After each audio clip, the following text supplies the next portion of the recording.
still waiting. I said, Detroit said they're still working with 36. So he's going to call me when they get it done. I don't know if you know prosecutors here. Yeah, yeah. The staff wants to launch. Okay. Other than the news right now, I have 3 or 4 on those. Yeah. Judge Ray, his address, we'll just, you're going to confirm for now. I really need to. It's not really something. Yeah. Right. Yeah, I ain't worried about it. I have one side. I was going to fill that in. I was going to go do that. Yeah, they're allowing it. Because I have all the information I needed to put it up, so we had it. I'm not gonna address it unless somebody's here is really concerned about it. Right there? Yeah. On this side. Oh, sorry. I'll mix it up. I actually just gave Judge some too. That's funny. Like, I'm gonna work on this.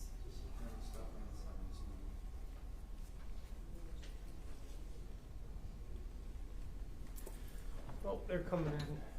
I'm going to put them in with Deerwood.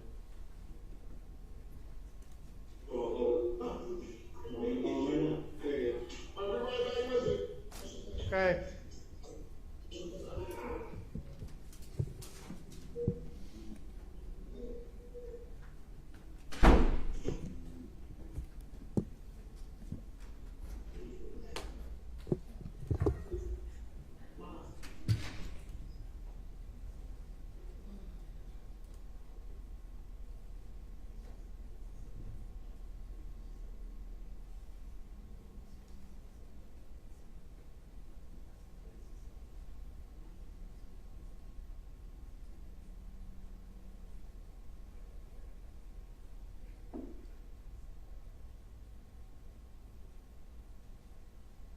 Morning, Trevor. What can we do for you?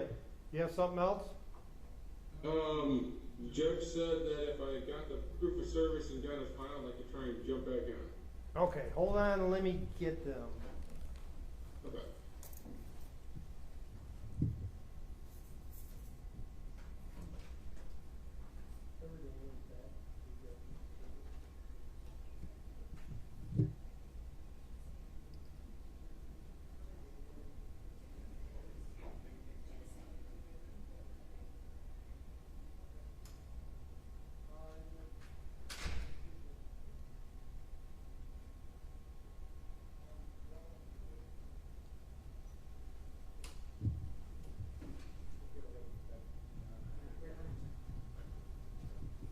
Trevor, he said 1:30. 1:30? Yep. Okay, I'll jump back on then. Okay, Thank you. you're welcome.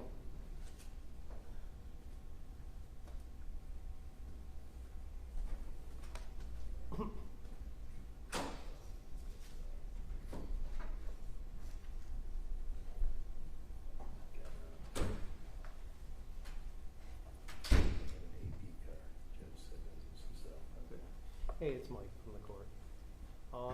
He just came in. He's in with our house counsel right now.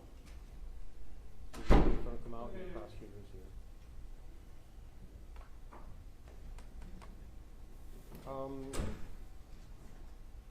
Wait, was the prosecutor just going to handle it? Oh, do you want, hold on a minute, she's right here. Do you need the sergeant? No. Nope. He might zoom in, but he doesn't need to. Okay, no, you're good. He's got another case. So. Yeah. No, you're all set. Thank you.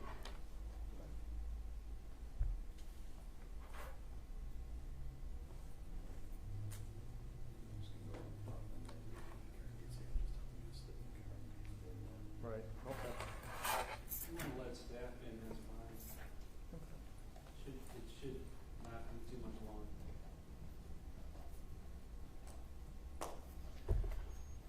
Judge, I'm gonna let these other news things in, the other people in, just to have them in, if there's anything they gotta do.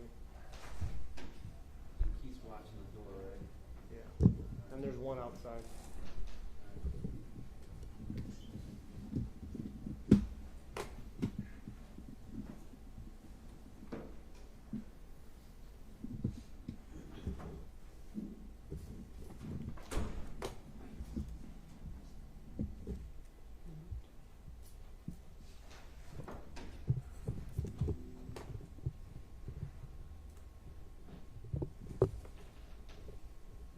everybody's muted.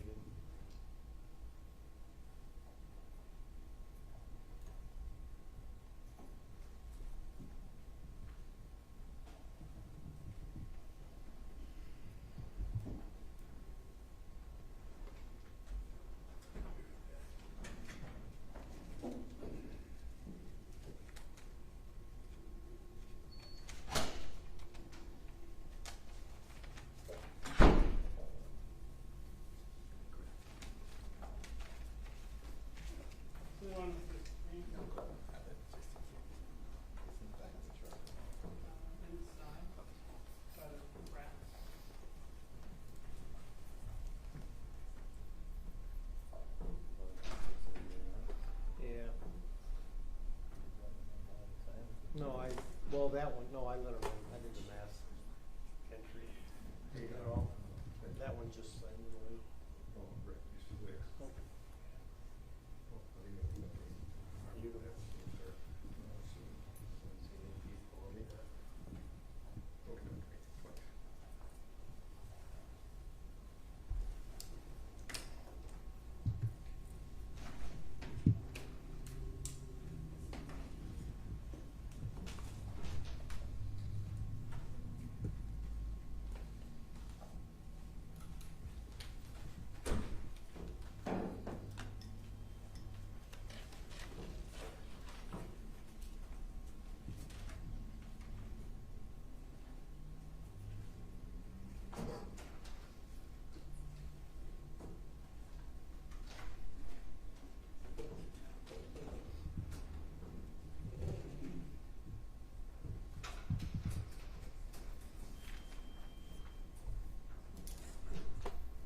All set, Durwood?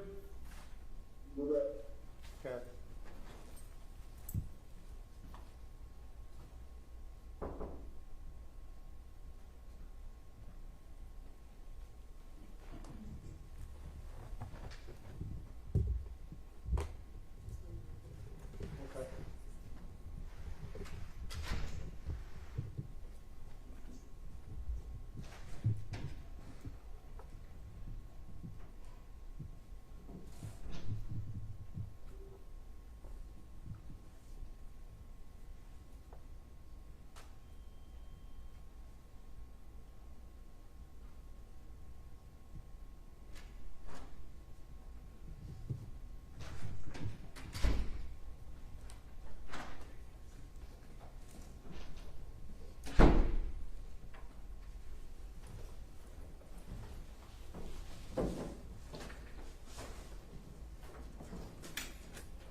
Ready, Judge? We bring him out.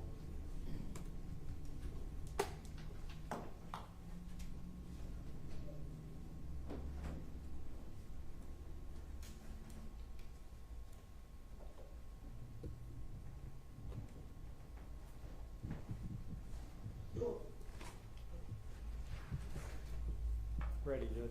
Good morning, calling matter Michael Lopez. This is our case number 24FM7529. The court earlier swore out a 12-count complaint against Mr. Lopez from the testimony of the detective in charge. We have a prosecutor present in the courtroom. The defendant is present in custody by Zoom. His court-appointed attorney for today is also present by Zoom. We'll proceed with an arraignment today. If I could have an appearance from the prosecutor, please. Good morning, Your Honor, to your staff. Ron Henry on behalf of the people, P62243. Thank you. Mr. Haynes, your appearance, please. Thank you, Your Honor. Good morning, Mr. Court, Durwood Haynes, Michael Lopez, going forward, he is the court of I've already signed the court-appointed attorney paperwork. After today's arraignment, the county will assign an attorney for the next proceedings. Mr. Lopez, please state your name. Can we cut down on some background noise? Is that from the county? I think that's in the jail. Is there any way Nope. Sorry about that, sir. yeah, whatever you got there, close the doors if we could proceed with this. I'm prepared to advise the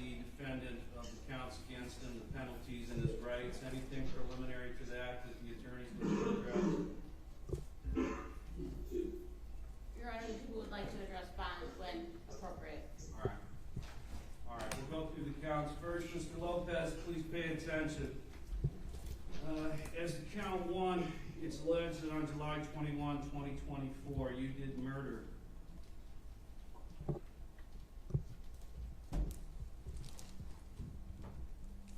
Mohamed Said,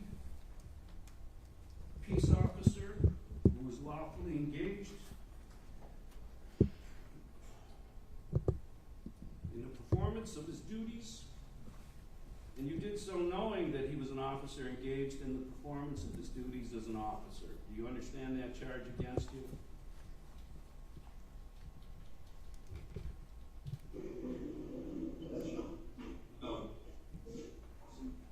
Do you understand you're being charged with murder of a peace officer? Yes.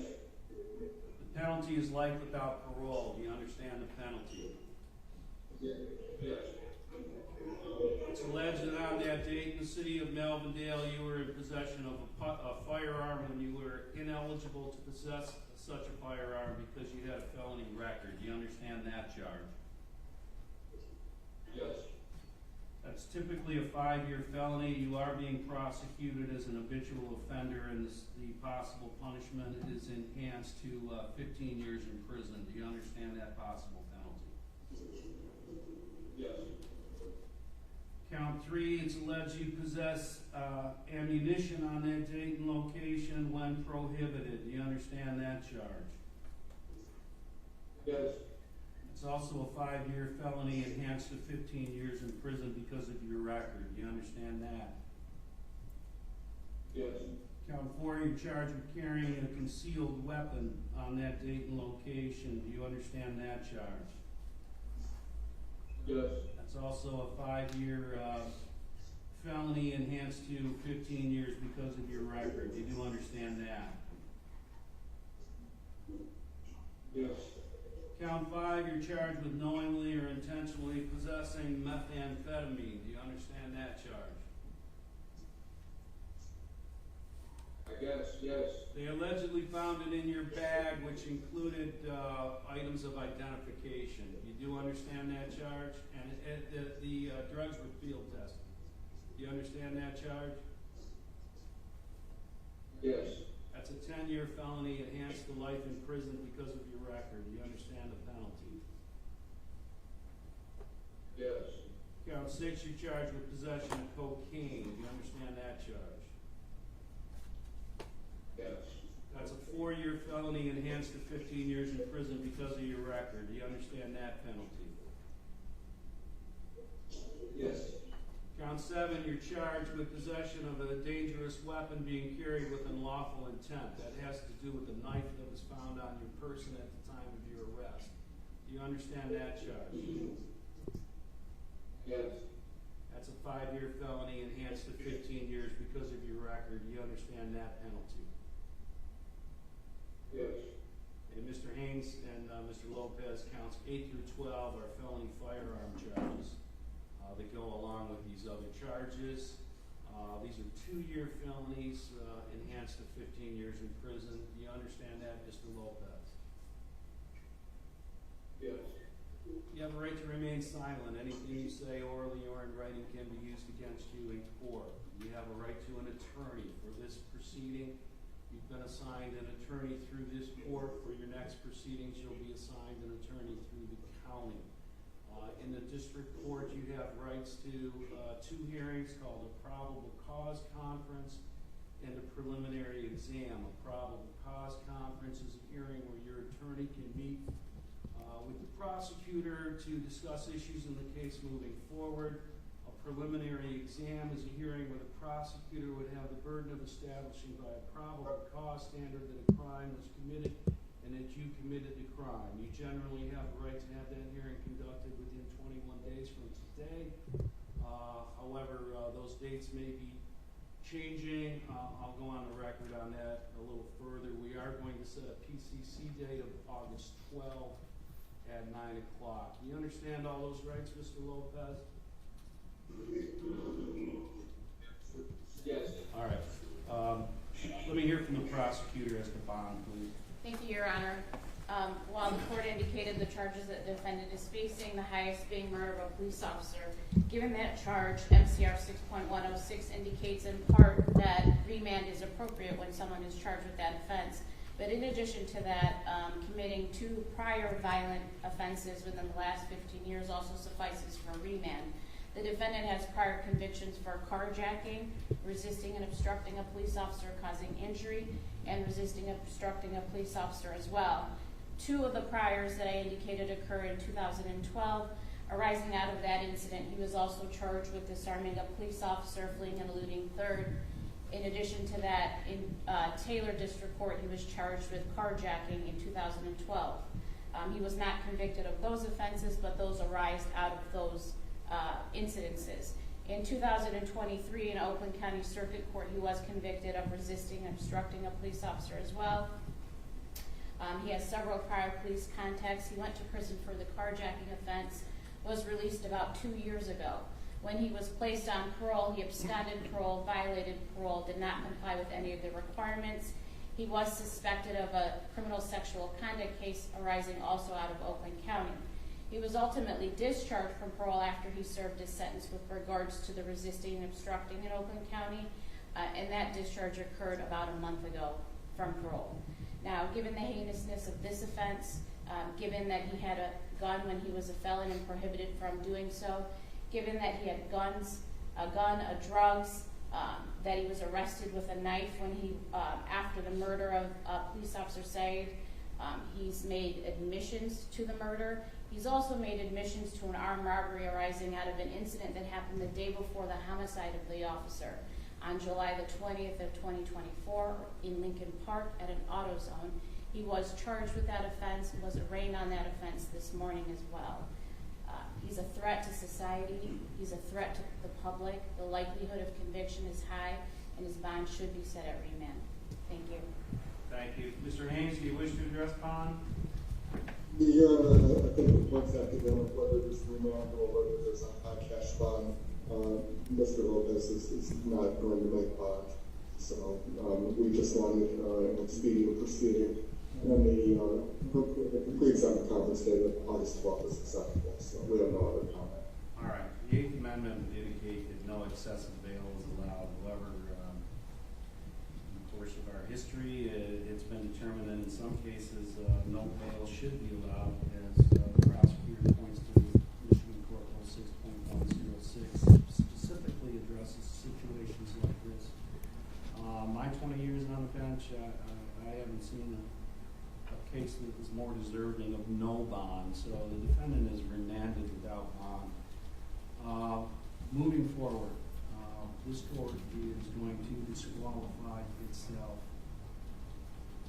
from this case. I thought it was important to handle the case today. The defendant has certain speedy trial rights. The nature of the proceedings today, I think, allow me to proceed today both in swearing out the complaint, handling the arraignment, and setting bond. But both Judge Courtwright and I are going to disqualify ourselves. We have the paperwork ready to go. We're going to submit it to the state today. We should know by Monday or Tuesday which court this will be going to and which when the next dates will be set. The defendant generally has a right to have that exam within 21 days. I'm making a finding of good cause at this time that 21-day rule may need to be exceeded because of the complications in this case and involve sending it to the state and all the discovery materials that need to be shared with the defendant's attorney. I'll note for the record our staff is present. We had a moment of silence the other day for Corporal Said. We consider him part of the court family. We'll all be going to services today, and we're rearranging our schedule for tomorrow, so we have a skeleton crew here to handle court operations, but we'll be attending services tomorrow. With all that, it's not appropriate that we continue to handle this case.